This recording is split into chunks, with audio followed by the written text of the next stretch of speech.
Hello there. And welcome to our review of Obi-Wan Kenobi. Very excited to jump into our premiere episode. Long awaited, at least on my part. Really love Ewan McGregor as Obi-Wan Kenobi, so I was excited when this was coming. But I want to be sure to say hi to all of you. Thank you so much for joining us live. Thank you for joining us in the archives. Really appreciate it. And of course, joining me tonight, the one, the only, my buddy for most of these reviews, it's Rob Stone. What's up, everybody? Really, I think we got a really interesting conversation going on that's going to happen here because this is like a long time coming, but it was, there's just a lot to unpack here, I think. So rather than babble on about anything else, let's just jump right into it.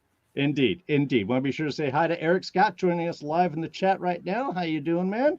And just a reminder, next week, I believe we're moving to Wednesday night, the regular Wednesday night slot of releases, in which case we will be back here Thursday night, 6 p.m. Pacific. Alyssa Jean will join us this week for part 3, assuming it's still Wednesday. I honestly haven't gotten any confirmation one way or the other, so fingers crossed. Anyway, yeah, so let's dive into our big chat, because like I said, there was a lot of expectations coming into this. There was a lot of excitement about Ewan McGregor coming back to play Obi-Wan Kenobi. So Rob, let me throw it off to you first. What did you think of this two-part, let's call it, premiere episode? What did you think of the story that they brought forward? What did you think of the feeling that they brought, and how did it execute for you? I really liked it. I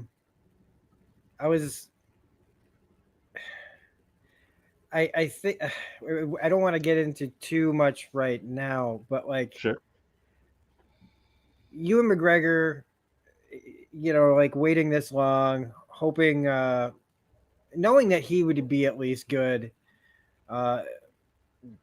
was almost enough. Then when we all found out what the story was really going to be about, I was really, really pleased with the direction they decided to go with. How do you get Obi-Wan off of Tatooine? And the fact that they were able to keep that pretty close to the vest, I got to give it up to them, because that trailer did not really. And I'd like to see that happen more often. I would almost rather them like completely F with us a little bit more and give us something that, out of nowhere, so that the speculators kind of have to go, well, that's completely, and it's our Mephisto moments, where it's like, nope, we're gonna flip it on you. It's not Mephisto again. No. But overall, I think the direction was pretty good.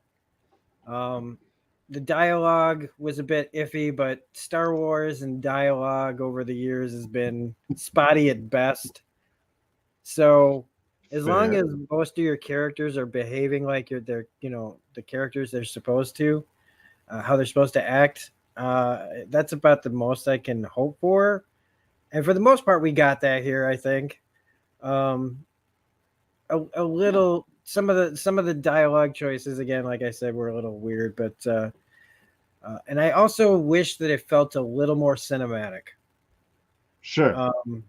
I think there is some effect of the streaming starting to really bleed into all of this. Yeah. I really wanted a full-on movie experience that felt like the recap they put before it. Like, say what you will about the prequels, which I've kind of started to warm up to a lot more as I get older. They felt like Star Wars. They felt like Lucas. And there are few moments in this that felt like that, but a lot of it felt like every once in a while modern Star Wars would creep in and it would hit me like I could tell the difference.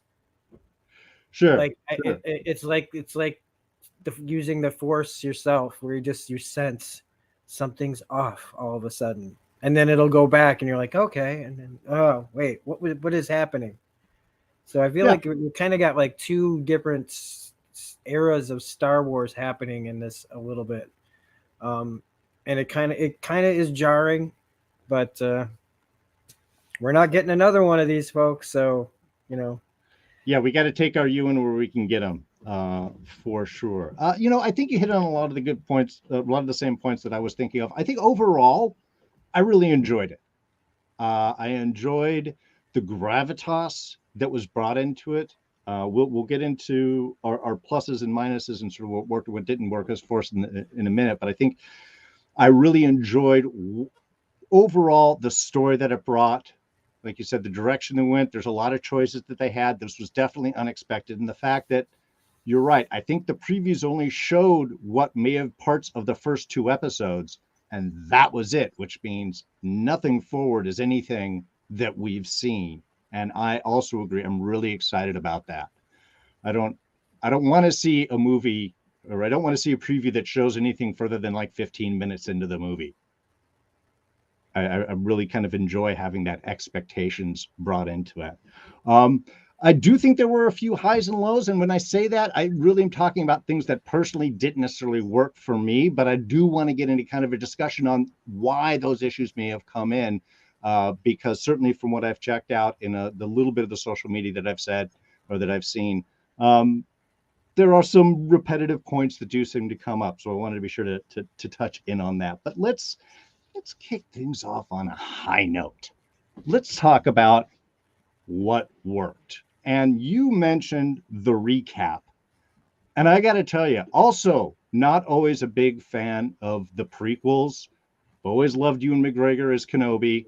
But I got to say, seeing him in that little recap from being young to older to Sith and that whole arc and the emotional bit, I think really worked. I think it was a great way to, if you haven't seen any of these before, where have you been? But then it's a quick catch up. If you maybe haven't seen any of the prequels in for a long time, it gets you in all the moments that are going to play important going forward. And if you're a huge fan, you're just loving getting to relive that bit of history to bring you up to now. So I think it really worked well to kick things off. And I think Ewan McGregor, like I said, brought a sense of gravitas that really worked for me. He felt like a guy worn down 10 years after he's lost everything, that has nothing left, that has given up everything of himself. He can't even be a good guy following the Jedi code, with a singular mission to watch this boy. And I really think that he brought that weight to it well. And it was one thing that I think, even in the stuff that kind of got a little carried away sometimes, that work really kept grounding everything down into a very humanistic character experience. I've got a few more, but I don't want to take all the time. Give me one thing that you really enjoyed about this. One or two things you really enjoyed about these opening episodes. Well, yeah, I mean, McGregor, his quietness and how much that he gave us without saying a word. The where he was working, like, we've seen all these different sides of Tatooine, but it was like, if you're gonna go show us Tatooine again, give us something different. And a bunch of people like taking parts of a dead monster in the middle of the desert, like ancient desert fish. Yeah, I loved that. I was like, cool. Like it felt, it's like desert whaling. Yes. Like, and it was different. It was different. And I was like, yeah, that would, the kind of job you just disappear into. And a lot of this that happens in these two episodes are pretty much exactly what I thought they were going to be. Mm-hmm. And that's all I wanted really from this story was, I didn't get the right person that this was going to be about, like, as far as getting Obi-Wan off planet. But otherwise, it was exactly what I wanted them to do, as far as like thinking about what they were going to do with this. Mm-hmm. it's like with Moon Knight last time, where I was like, I think this is the best possible version we were gonna get. And from all the original negative chatter that surrounds all of Star Wars all the time, whatever you bring up, any new property, anything that's coming out, I think if those people are really honest, that this is a lot better than what they were worried about. Oh yeah. And this still oozes that time period of the prequels. It doesn't feel like I'm watching Clone Wars or Rebels or any of this other, or even Mandalorian or any of that. It really does feel like a direct sequel to the original prequel trilogy, like an epilogue in a way. Nice. To the whole thing, the way to tie it all together. And like I said, the prequels have been warming up to me. If you edit them properly while you're watching them, say just remove all the Anakin and Padme romance stuff, and you've got yourself a pretty good watch for the most part. But other things like that I liked in this, the very beginning, that first time where that's when I really was like, ooh, this could be big and cinematic, was seeing Order 66 and the younglings and knowing, like, seeing it from their perspective and not just from that one we saw in Revenge of the Sith, where it's the one kid twitches and the lightsaber pops and we know a bunch of kids are about to die. And in this, we got to see, like, you know, what it took to get some of them out. And I really enjoyed that. I loved the action and the physicality of these no-name Jedi. You know, these aren't characters that we know, but the people that were doing the stunts for it, fantastic. The coldness of the clones in it, just then pulling up the scope and then realizing in this scene, I knew exactly why the villain was going to be mad at Obi-Wan. Sure. And even though it was plain as day, I was like, well, yeah, that would make sense if everybody around you died and you got left behind and somebody took, like, yeah. And so I liked that it was, even though it was obvious, it's like, that's a good hook for our villain, in a way. Now, how they did the villain, that's something else coming up later. We'll talk about that. But sure, those are a couple other things. Yeah, no, I think it's kind of obvious that our third sister is definitely the first Padawan we seen doing the martial arts bit, and then pretty much center camera for most of that whole sequence. So I think that was a good way of doing a nice little intro and getting us a good link into what their motivation would be. I want to do this a couple more times back and forth before we jump into the negatives. One that I really wanted to talk about that honestly surprised the heck out of me. It's what I chose for our image on the thumbnail for this one, and that's Owen. Uncle Owen, badass. Loved that scene. And much like you talk about how Ewan's performance, much of it is the what's not being said is what's really carrying the weight. I think they really carried that well with Owen's scene when he goes face to face with the Inquisitor. He faced her down, not with bravado, but with presence. There wasn't shit talking. There wasn't any of that type of stuff. This was a good choice on minimal dialogue, even in points is like, I hate Jedi, they're vermin. I exterminate vermin. And you can really feel the truth in his statement that he really does feel that way.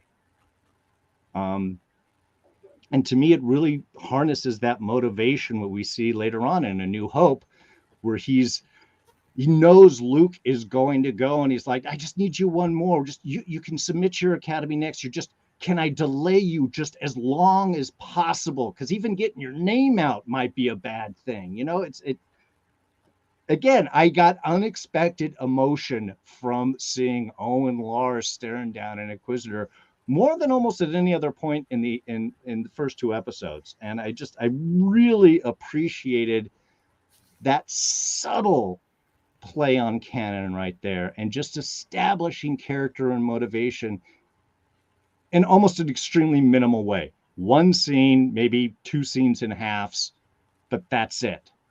And I don't need to see him anymore. Really, I mean, I've got the character. If we come back, hopefully it's in smart ways. But I really loved that. And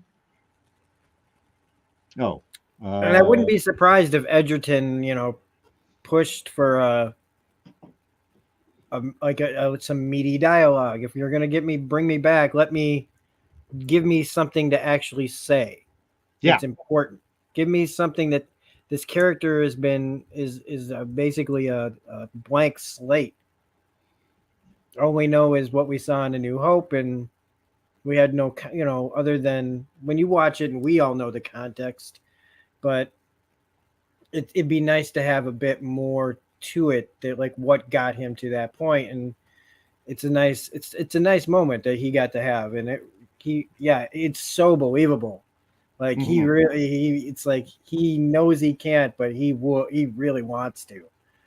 Like, and I like that. You can see that, and that's again a credit to the actor, and maybe he just took the nice big fat paycheck, but he did something with that big fat paycheck. Yeah. He didn't phone it in.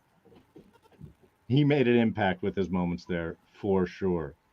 And let me just say again, so glad we got off Tatooine after the end of the first episode. Oh, yeah.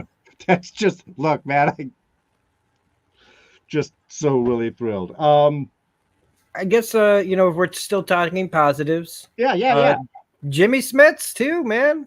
Thank you. Where I was going next, indeed. Freaking Alderaan. Getting to see Alderaan. I didn't know he was going to be in this. Nope. I didn't. I guess I wasn't paying attention. I've been staying away from a lot of trailers, and I think a lot of times when I'm in a trailer and I've said, I'll be like, "Yep, that's enough," and I'll turn the trailer off. Like, that's it. You don't have to show me anymore. I don't need any more. So if he was in the trailer, I never saw it, but it was nice because he's another actor and character that just didn't get enough screen time, did not get established enough. It's just another, big, at the time, Jimmy Smits was a, bigger, more popular actor coming off of NYPD Blue and his popularity on that. So he's much more visible, but now he's just he just does his own thing. And it was just nice to see him get to flesh it out and see his interaction with Leia and his wife, which, it could have also been like, we never think about her, right. We know him, but we never thought about the wife either. And it was nice seeing that. And a little tiny touch of Alderaan politics. Just a smattering. Just a smattering. Family in family politics and different beliefs and stuff. And that not everybody cared about the Republic falling and the Jedi being gone when there's money to be made. And it's just like, that's realistic, Yeah, I did love that little line. Oh, yeah. Empire's letting the money flow finally after the Republic. Yeah, that was a cool little, this is how they grease those wheels a little bit. Very nice. Eric Scott, sorry, I want to mention, popped in the chat the line from Owen, like you trained his father. Yeah, that was a nice dagger right in. Yeah, but, and we'll get into it more, but man, I don't know why Obi-Wan feels like he failed him, but fine. The character, if that's what, it's not going to change. My feelings of Obi-Wan, you didn't do anything wrong, don't matter. Sure. But I don't think he did anything wrong. That's where everybody's got to get their digs in. Speaking of Bail, it was nice seeing him and all of the moments when we could start seeing, it's like, oh, this is part of the story that's obviously going to get more involved as we see more of this. I have to say, I really loved his speech in the cave with Obi-Wan when he's like, look, man, we've all made mistakes. Put it in the past. You got to move forward. I mean, it was like this. Yeah, this is a friend who's been around that actually knows that can make that. And Jimmy Smits is very good with that little bits of gravitas when he has to have it. And even then reversing it to I trust you with my daughter's life more than anyone else, or no one else I trust more than you. It's like, got to snap you out of it. But I love you like a brother, man. You know, it was very sweet. I loved coming all the way out there all stealthy and shit, you know, like I liked that. Like it was important. They tried the message, it didn't work, and he was there. Like he didn't wait around. He's like, he's not answering. I'm taking off. Like showing how good of a father he is, but also just like they're still in it. They are still in this. Bail is still like everything has fallen apart. Everybody is scattered to the winds and everybody's mostly dead. And Bail Organa is the guy still out there cheerleading. You know, and that's important to hear, like that somebody is still, when things are really, really bad, there's still that one person you can look at and say that, you know, they're still fighting. And that comes across a lot more in this. Yeah. No, I of totally how like agree. he didn't really get that much in the prequels No, to do. very Like, little. He got more, I think, in this one episode than any of the prequels. Yeah. And that's the one thing that I do like about some of these series is the fact that you can explore these moments, these things a little bit more, and you can touch back on, which is, we'll touch on with things that stuff maybe we're hoping that we're going to see. But let me start working our transition a little bit, and I think the easiest, because there's a lot of pluses and minuses, I think, in this, is with our young Leia. Look, it's always tough with child actors. You know, you're making a role, and they've only got a certain amount of life experience to come on. And to be perfectly honest, I thought in a lot of these things she was perfect. When, especially the moments when she got serious, and like you could see that little force knowledge pull, or that's the impression that I got, when she would just like tear people down, just have those insightful moments when she tore that cousin of hers down, of like, you're trying to be your father. And I mean, it's like, look, I can see your mother. Obi-Wan was right in that second episode. You remind me of someone I knew who was also strong and leader. And she really does hit a lot of those moments really well. And I got to hand it to her for hitting those bits. Downside, she can't run with a dam. She can't run. She can't climb. She looks like she's traipsing or jogging. And look, that's not a big deal unless you have two major chase sequences involving her in the first two episodes. And you have to have people pretend not to be able to catch up with her. And that's why I'm saying this is part of my transition over to some of the stuff that didn't work. And look, I understand. To me, this is the biggest reminder in my brain that this is a kid show, folks. It's a live action cartoon. This is for kids that we adults can hopefully enjoy with our kids, or because we are big kids, or both.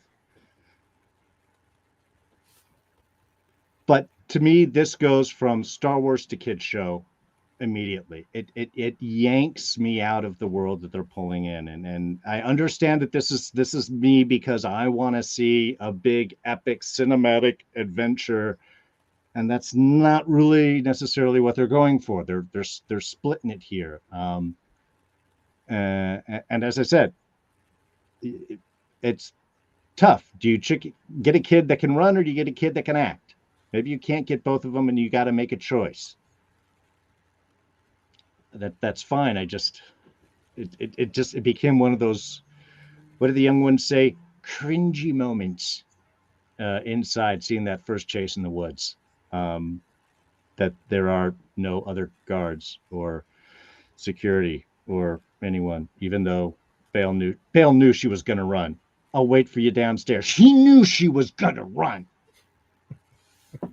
What did you think of our young Leia?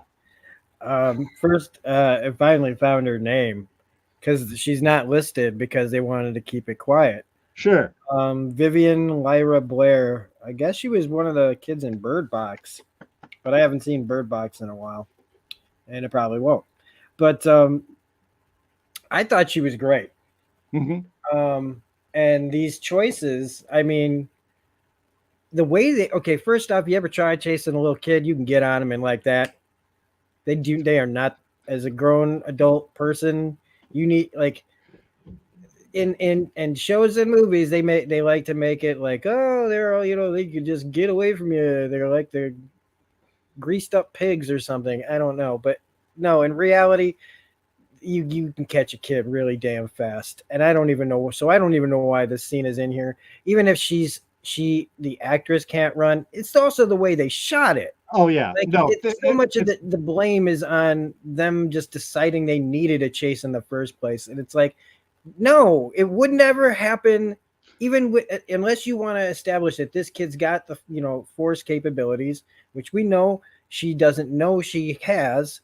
Sure. And she's not showing any signs here except in like the way she talks and senses things. So it just don't do it. Also, if you're gonna don't cast Flea in anything that's like a big IP, because it's always, I'm not seeing a character, I just see Flea.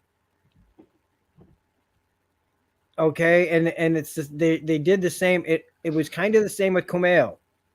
I love Kumail Nanjiani, but I was like, I'm looking at Kumail Nanjiani. I'm not looking at a character. It's like a skit in a, you know what I mean? Like it felt like a skit. But that's further down. But like we're talking about Leia. And then it's the way that they were up and down with their writing. Sometimes she is smart, and then the next second she's you're like, just dude. And he's like, how old are you? Which he already, if he's so focused on the past, he would know that she's 10 years old. Because that was a long 10 years for him. And so he should know that they were born 10 years ago when everything went to hell. But yeah, I mean, she was really clever and manipulative with her parents. And it was fantastic, standing up for herself, like him listening in on her, tell that kid off, being proud of her, but telling her that you have to like apologize. All that writing was smart. And then she gets onto that planet and becomes like a toddler. And then and the dialogue just would go from her being smart to being really, really young. And that was jarring. Like you're saying, like it becomes like too much of a kid's thing. Like she's too smart of a character to be talking like this and making moves like this. If she's smart enough to know that, like when she says, they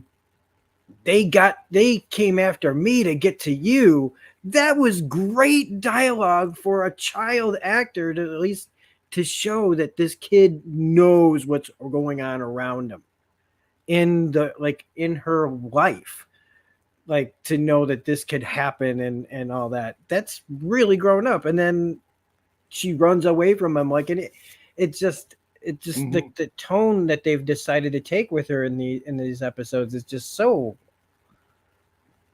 just goes from one extreme to the other. And that was jarring.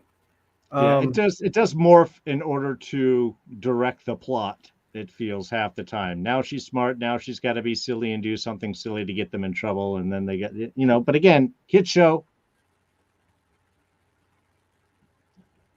Does it have to be that way for a kid show though? Apparently. No. And I get Eric Scott. Like it's not their fault. It's not the actor's fault. I'm blaming the people who cast them.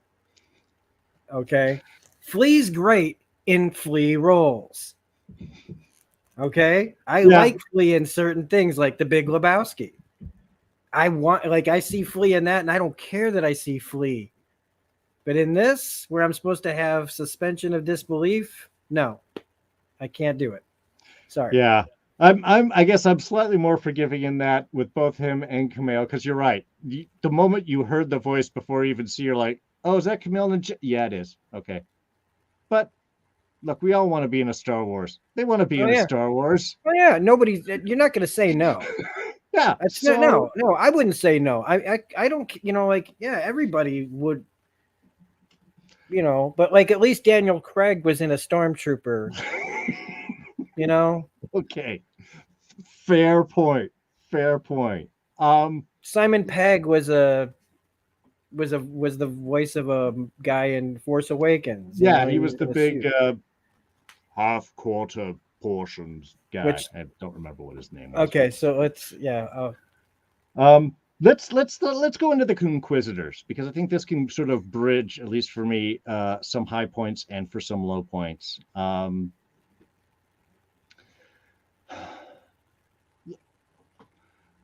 Now, the first, I don't know if it's the first appearance. The first I remember seeing Inquisitors is in Rebels, animated property, and some looks don't always transfer right from animation to live action. And I'm not going to, I don't want to blame any of the actors in their performance and stuff, because I think they were giving a lot and embodying these characters as much as they could. I think this is when we run into some of the problem with the streaming stuff versus the cinematic, the big movie thing. To me, two of the biggest drawbacks is makeup and costuming. And that really shone out a lot with the Inquisitors in my mind. They looked like masks. It looked like masks. The costuming looked uncomfortable. The Inquisitor, when he walked, looks like he couldn't move his shoulders at all of the time. I know they're supposed to be scary and impressive, and I really think that opening scene should have been shot at night, because I think they would have looked better at night when you can play with the lighting. In that bright day, they just look like pasty alien albinos.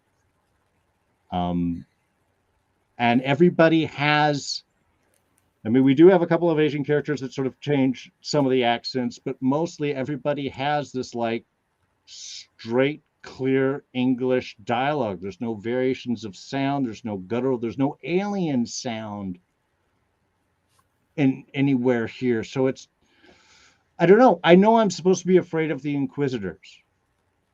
They didn't, the stormtroopers seem scarier to me than them. Just a guy in Imperial outfit talking shit with presence, I think, would have been more impressive to me than their initial outing. And again, I know it's a limitation on my point, but it really didn't work for me. What did you think? I need to hear what somebody else saw here, and am I the only one? I mean, I honestly didn't let it bother me at all. Yeah, okay, I suck. I do. No. Here's the thing. Like, as you talk about it, I mean, I see what you're talking about. I recognize it. You are correct that all the things that you said about the way it, I was too into it, I guess. Well, see, that's awesome. Then they're doing a good job. Like, I thought that the main Inquisitor, like, I was more obsessed with the fact that he's played by Rupert Friend from Homeland, and I was like, holy cow! Like, that's like all I've ever seen him in is play like pretty straight-laced government types to an Inquisitor for the Sith. I thought that guy did a really good job, so I was focused more on his performance, and knowing, since I knew who it was behind it, I was like, he became a character with all that stuff on, and he was allowed to be, stretch his like acting chops, I guess. So I didn't mind that. And then the other guy, he looked a little too pale, like that. It was more jarring than the other one. I wish the other guy's head was a little bit bigger. The main guy's head, a little more like rectangular. Because I remember in episode 3, his race, the ones that were on the planet where Order 66 happens, I think their heads were a bit longer. I think he's from that same kind of race. Eric Scott's pointing that out in the chat right now as we say that. So yeah, I think one of the movies, he doesn't identify the one, but yeah. But I thought it was stranger that, like, because I'm used to them from Rebels, I'm actually watching Rebels, and how they all like looked really unique, and they always called each other sister or brother, like third sister, fourth brother, whatever. And she's just Reva, and I was kind of like, they couldn't have, like, I know that they the way that they talk about her is that she's lesser because she's she is what she is. I'm not going to talk about what happened or what she is yet until they decide to talk about it. Sure. But we pretty much know. But I just felt like, I don't know, couldn't they have made? This is not just about what I think about how she looks, but there's one of the negatives I found was there's just too many people in this. People, like crackers, like you and me. Yeah. All right. There were not enough creatures filling this world. There were too many white people, just people in general, human beings, human characters in the background everywhere. The Velociraptor assassin was awesome, but like he shouldn't be. He should be the. There should be so many creatures that you almost don't notice until you freeze frame. That's what we got used to with most Star Wars. It's like all the different creatures everywhere. Like they had the one big guy that reminded me of the weird creatures from Dark Crystal, but it just was too few and far between. And again, that also made me think about streaming and how they just, we can put a bunch of people in this, but we can't put we can't afford the makeup. And I'm thinking to myself, you're Disney, you can afford anything. You could make every shot of this like using IMAX cameras if you wanted. So don't tell me that you can't make it look better. Even the makeup and the costumes and everything else. What's that guy's name that ruined Iron Fist and the Inhumans? Scott Buck. Scott Buck. Yeah, don't Scott Buck this shit, man. Because some of this stuff, and I was going to, talk about this. This goes to like Book of Boba Fett too. Is all of a sudden shit looks like Scott Buck did it. Across the board, I'm talking. Like in some of this stuff, yeah, it looks like, what would Scott do? I don't know. Let's call him up. Just skimp on the, who cares if he's comfortable in his costume, like.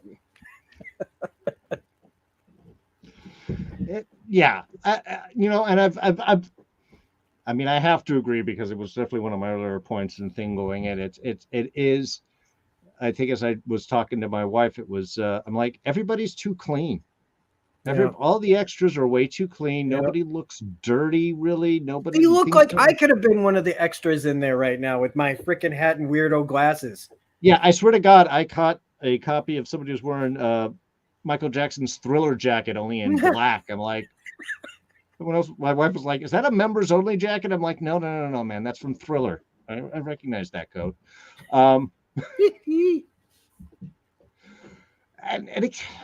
See, this is the tough one because, I think we've seen this in a few of the past Star Wars stuff. And look, I understand it's aliens and there's technology and this is big stuff and there's a lot of moving parts and it's very expensive to get this. And I totally appreciate that. But we didn't ask for these things. Really, we didn't ask for like 5 shows a year or 10 shows a year. This is what's being presented to us. And especially for an IP like this, I think we do have a certain expectation. Not to throw in challenges and stuff, but I will tell you, I never saw an episode of Game of Thrones where the background people look like they just got yanked out of a nightclub. Everything looked lived in, everything looked dirty, everything looked aged, everything looked proper. And one of the shortages of, I think, shooting with the volume, the stagecraft thing, while it can do amazing digital, real-time backgrounds that you can shoot and put on. I mean, it's amazing crap. It has its limitations. And to me, it's starting to become more and more obvious.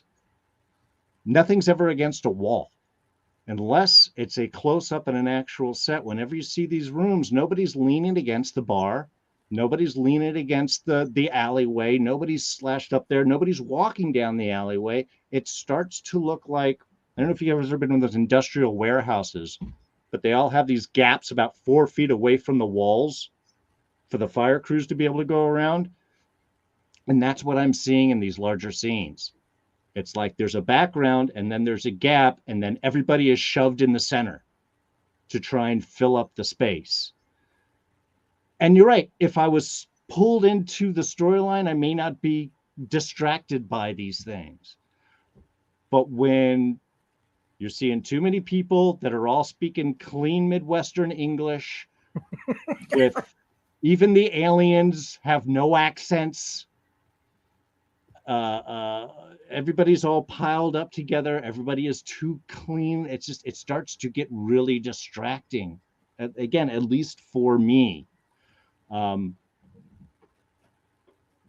I don't even know where I'm going with this rant. Well, they look like what they would be in like with the like if you went to like a Star Wars experience, where they take you in and they show you the world and all the people walk around like like a fucking Renaissance fair, you know, version of Star Wars. That's what they all look like. But like no, Renaissance fairs are better at that too. So well, I think this is one of those, like you're talking about, with depending on what choices you make and how you shoot this, because this doesn't happen all of the time. I remember even first season of Mandalorian, you would catch this a few times, but I think they played with that that transition point a little bit better. I think that they worked those a little bit, or knew you don't use those. You've got to have practical sets and then this around so you can mix and go back before. I don't know. I guess maybe it feels a little rushed in that sense. And again, we are post-COVID, and this was all shot over years and different things and getting people around, and who knows what kind of complications they had in the filming of this. But it's just one of those little things where it does start to give me that separation between cinematic experience and a streaming TV show. And I don't, especially with something like Star Wars, I don't want to see that. I'd rather have less content of higher quality than more content that you have found a way just to churn out. Yeah, because now they've seen that they've got the technology that they just keep wanting to use instead of just trying what worked before. Like it just definitely feels like when you know your job has the money to like fix things and then chooses like one random thing that nobody wanted to get fixed, and you're like, but you can just, you know what I mean? Like, you know, you have the money, so what? It's like, I don't know. Yeah. The only last thing that I want to kind of like, I guess, harsh on or complain about or just say, I don't know. I understand where they're going, but I don't know if this works right for me. Is the parkour sequences. Can we stop with the parkour? It doesn't work.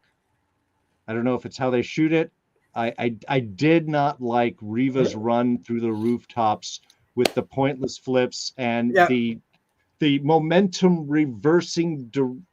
It was like felt just like parody. You had way too much wire work going on, and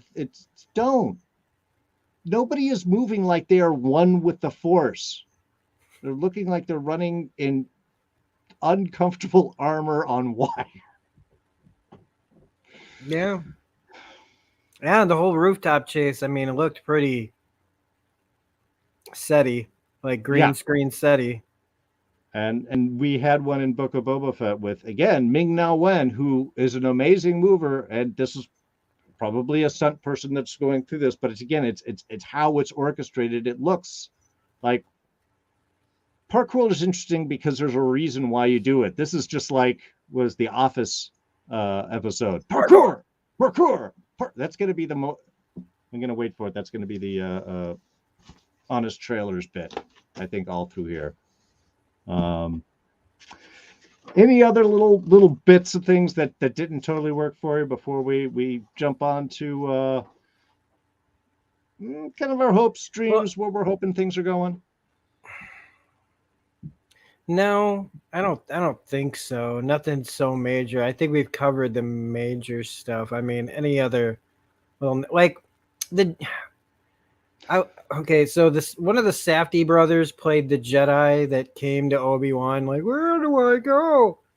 Oh. No, this isn't one of those situations where because I knew who he was that he stopped being a character. I mean, it was a weird choice having one of the Safdie brothers. If you know who they are, they directed Uncut Gems. And Okay. He looked kind of good time. familiar, but until somebody said that he was just another guy, and I'm like, and just again another person. Why couldn't they have made the Jedi somebody interesting to follow instead of just some white guy in the desert again? Like I would have told, if I was Obi-Wan, I'd be like, get the bricks. Only room for one white Jedi here in the desert. Can't have two of us here.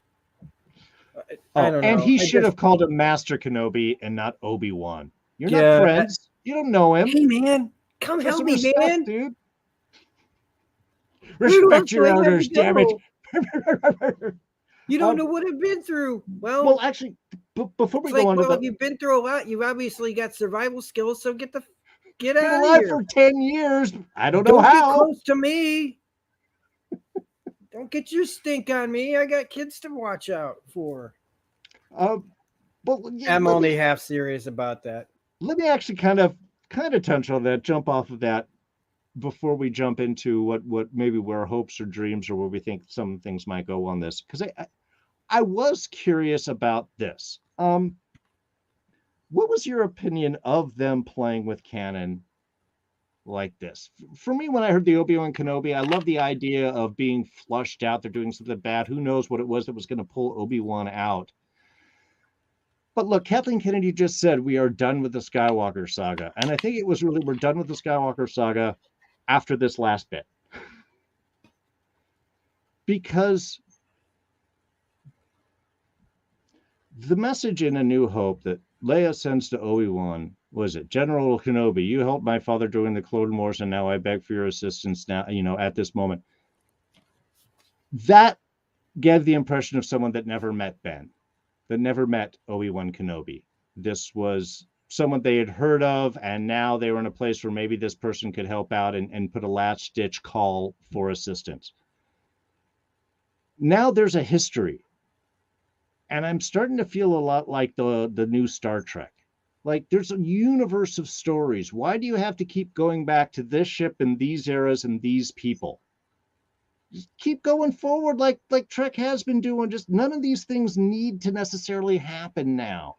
And while it's cool that we've get this little connection of young Leia and get to see some of this in some ways, part of me is like, of all the choices you could have made, this is the one where you have to be careful, where you've got to kind of dance around stuff, where it's easy to upset and confuse longtime fans. And there's a universe of choices. Why this one? And I mean, I probably answered my own question because there's a certain level of familiarity and we can continue this, and this gives a cool little connection. And now everybody gets their ancient, adventure with Obi-Wan.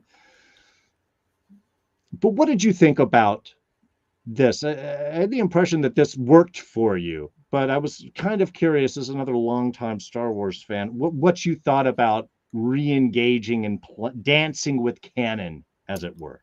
Well, I mean, you're definitely like, I wish that somebody somehow, some way, Disney had never heard about the term multiverse. I wish somebody could have just been like, look, just nobody say it, because then once they do it, they're going to use it for everything, and they're going to make that'll be their excuse. Whenever anybody's like, it doesn't have to be this Star Wars. It could be any Star Wars. It could be from another world. We don't know. Whatever you want it to be. Canon, not canon, whatever. And then somebody will say something's canon, and another person will say it's not. And it gets so freaking messed up that by the time it's just like, and that's kind of where I'm at. Where, yeah, it pops in my head, and I'm like, I don't care. Like, but, I'm still saying you're right though, because this is going to be a continuing problem of playing around with it. I think in the end, it's going to be as simple as when we were like, well, how does C-3PO and R2-D2 after the Revenge of the Sith, like, how do they fit into this? How do they not remember? And everybody, and I knew then, and I think any smart person knew it, was that they were just going to throw in a line of dialogue that says, wipe the protocol, and it's like, as soon as he says it, It is the word for word what almost all of us were saying when we were having to have to figure out how they were going to explain it. Very simple, and we were all right. Yeah. And in this, I think it's going to be, again, very possible that it's going to be a similar situation, not a mind wipe, but they're just going to throw something in there that either is a wink to like that she's never supposed to let on that she knows who he really is. Even in the face of danger, she has to pretend that she doesn't know who he is in the message. It'll be like our little secret, blah, I don't know, but they're going to throw something at us that's just going to be like that. It's going to be the wipe the protocol droid all over again. And if they don't, I'm not going to be pissed about it because there's just so many more. It's just not worth my energy to get that back bogged down about canon, especially since, you know, I've got head canon from all the books. So it's not going anywhere. So, I mean, it's like, honestly, the much as I'm dissing them with it can be anything. It really can be. And if this was going to be an ongoing thing where they just kept making up more and more in this story, messing with canon, if this is all it is, I'm honestly, it's not going to change how I see or watch anything. So fair. Yeah, Eric Scott goes with you. As long as it's a fun and well-made show, I'm happy. Bill Casey Hill hits it though. From the people that brought you Baby Yoda comes Baby Leia. Remember when Leia was Luke's sister and that made no sense? Yeah, sure. You know, I get that. You know, when you don't know things, a lot of mistakes can be made. That's why communication's important, folks. Talk to your kids about unknown siblings. All right. Well, see, that's perfect. And I think that's it. I think very often when we get to stuff that we talk about that bothers us, I think it eventually usually comes down to, hey, if I was into it, I would not have seen that. And I didn't see it because I was into it, or hey, it had already lost me. So then I had plenty of time for my brain to look at all the stuff that didn't work. I have to fix my power cord in just a second. Now let's go on to hopes and expectations.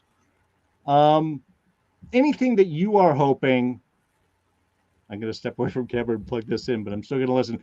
Can you, that you're hoping that we're going to see, or think that they're going to tie in with this? Where do you think that we're going to go next? Anything that you would like to see them to cover in this show?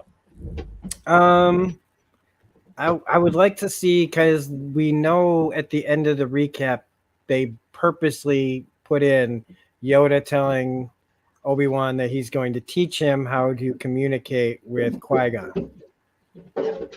So I think it's pretty safe to expect Liam Neeson at some point is going to show up in this, which I think would be fantastic, since the only other time I think we've seen him since The Phantom Menace was in a Clone Wars episode, I think, late in the game.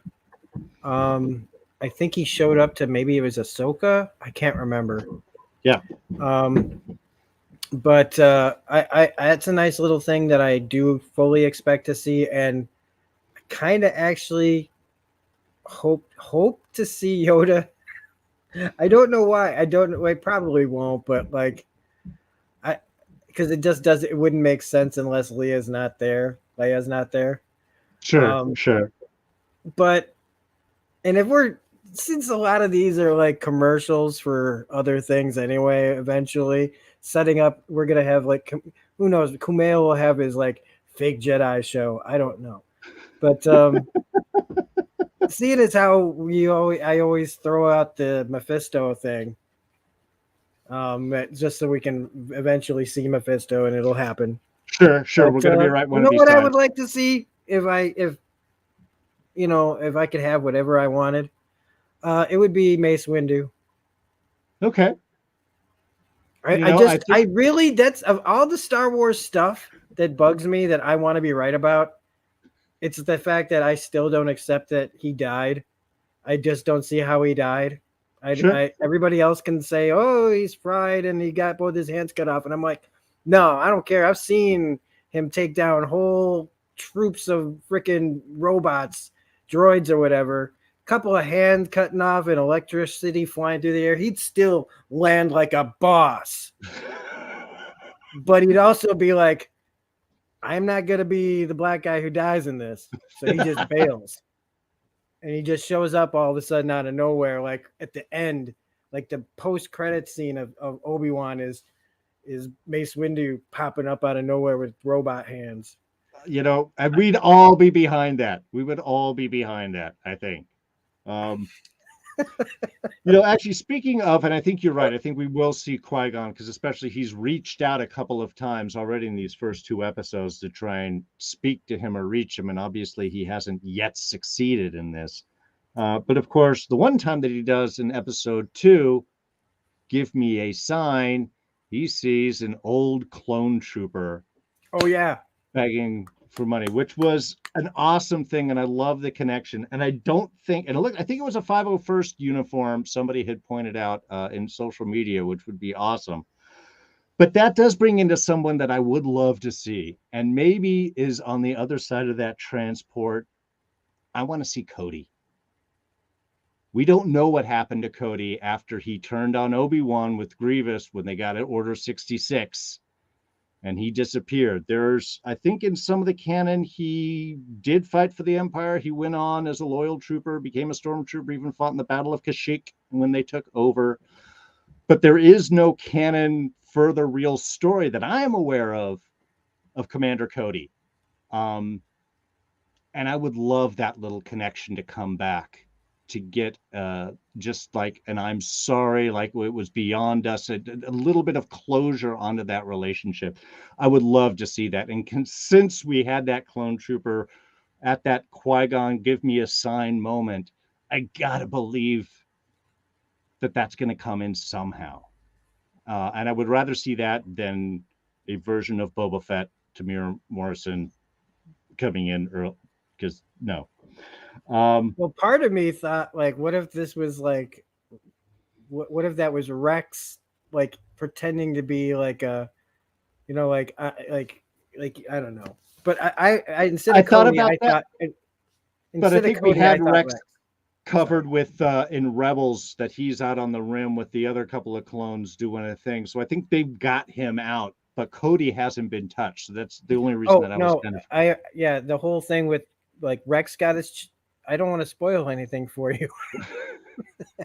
I just realized you might not have like all the like extra info. I've seen all of the Rebels and stuff like that, but audience may not have. Not everybody in chat may not have, so we don't need to spoil things. But there are covered adventures of Rex.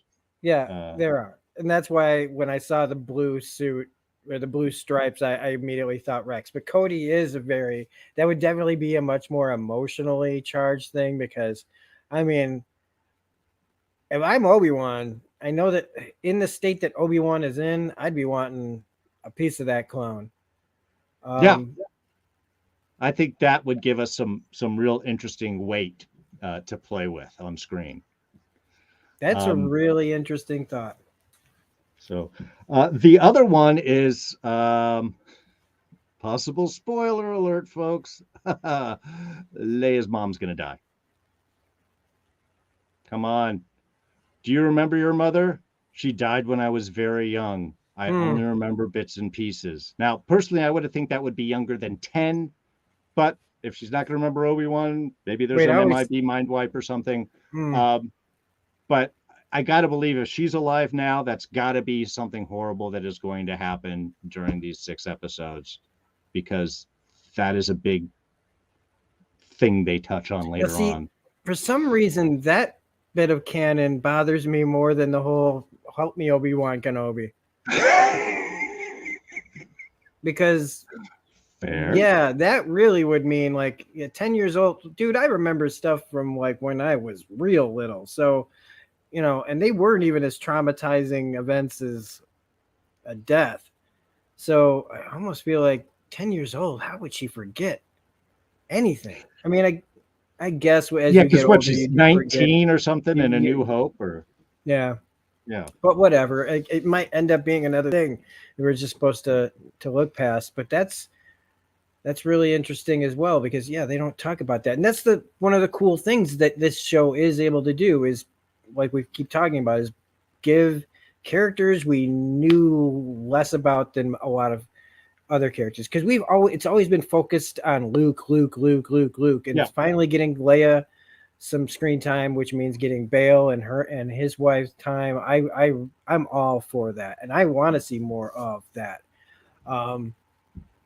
But I also kind of want, like, I would have liked for the Leia stuff to kind of be over with, like, soon, for the most part, because if he's going to be facing off with Anakin, which is another thing that is probably going to bother a lot of people, and I'm curious to how they. I mean, I guess they could have met, and well, I don't know, man. Like, if they're going to play with this stuff, they technically could, because the only thing we know from their last meeting was, well, I mean, he says, first, I was the student and now I'm the master. Right. And he goes, I haven't felt that feeling since, and then leaves. And then he tells Moff Tarkin, since the last time I was in Kenobi's presence. So technically, they probably could still play with that. Yeah. But, yeah. I start thinking about it's only another 7 more years between this and, like, A New Hope, right? I don't remember if it was like 20 years or 19 years or 17 years. But if they're both 10, another decade, yeah. So how old was Luke when in A New Hope? That's what I'm saying. I think he was like 18 or 19. Yeah, so, like, man, Obi-Wan's gonna do a lot of aging in that desert life, man. I guess, man. If he just goes out there and wow. Come on, when I started these reviews, I had a full color beard, man. That was only 7 years ago. Okay, fair. I only grow my facial hair to hide how youthful I look underneath all this. So, all right, okay, fair point. Eric's saying they were 19 years old. Okay, yeah, I knew it's somewhere around that. It's still an extreme to go from Ewan McGregor to Alec Guinness in 8 years. It is. It is. Again, that's another one of those where I'm like, I'm gonna accept that that's hard life, and maybe he had to use the Force to hide from Vader, and that aged him more, or some crazy. That's gonna be so dope. Once this all happens, once this is all over, that's all anybody's gonna talk about anyway. Yeah, is gonna just be like, are they gonna get that right? They got to get that right. That's one expectation, is they have to get their face off right.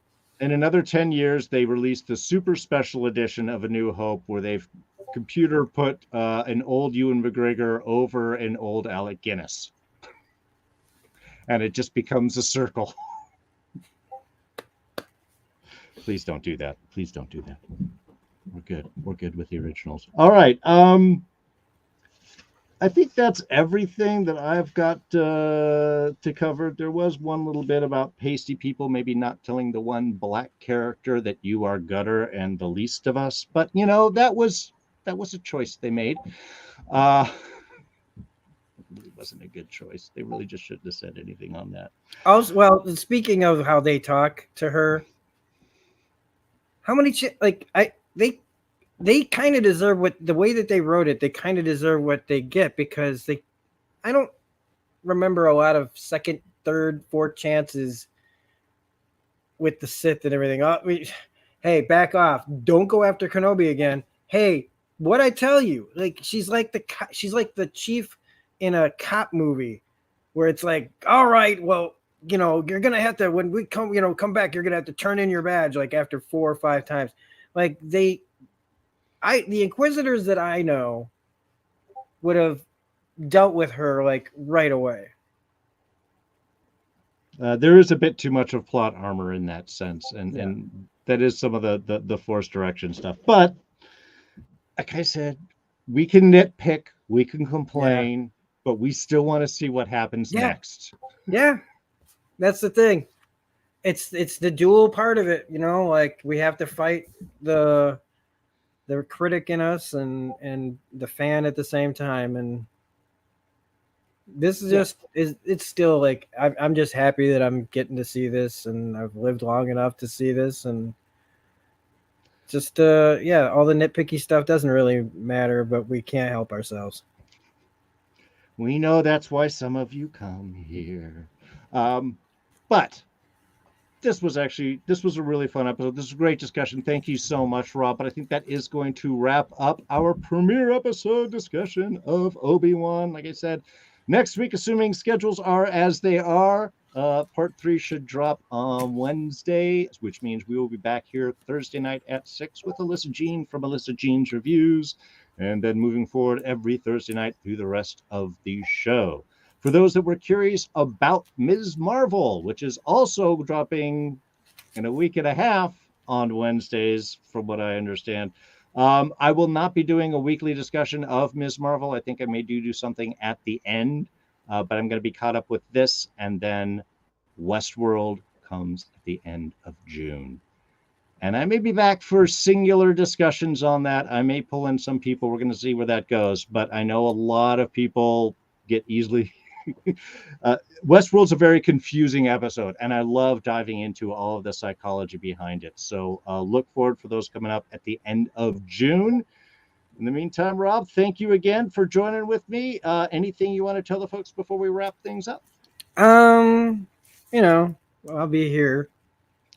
And but on my channel, I am making a video. I am making a comic book video. It's just a little speculation video about a couple of some issues that people that want to have a fun collection, some stuff that they might want to look forward to that coincide with Disney Marvel stuff. Stuff that I think will be interesting to collect speculatively, but also just for fun stuff that you could buy to have a great collection. And I'm also going to show off some of my new cool comics that I've been getting. And for a preview, I'll show one on here. And that's Sensational Hulk, She-Hulk, I should say, #1. So that's just what we're doing over there. It's coming out in a couple of days. So otherwise, I'm here hanging out. Excellent. Always love having you. Eric Scott, thank you for joining us live in the chat. Also looking forward for Westworld. Rena Dietrich dropped in as well, along with Bill Casey. Thank you guys for joining us live. Everyone in the archives, thank you for joining us as well. Please be sure to hit the like and subscribe and all the things all of us YouTubers constantly ask you to do, because look, the algorithm isn't giving us anything more, but it will let you know when new episodes and reviews drop, and you don't want to miss that. So thank you so much for joining us, and we will catch you all, well, I guess technically later this week. Enjoy your Memorial Day weekend if you're in the States. Otherwise, we'll catch you next time. Bye-bye.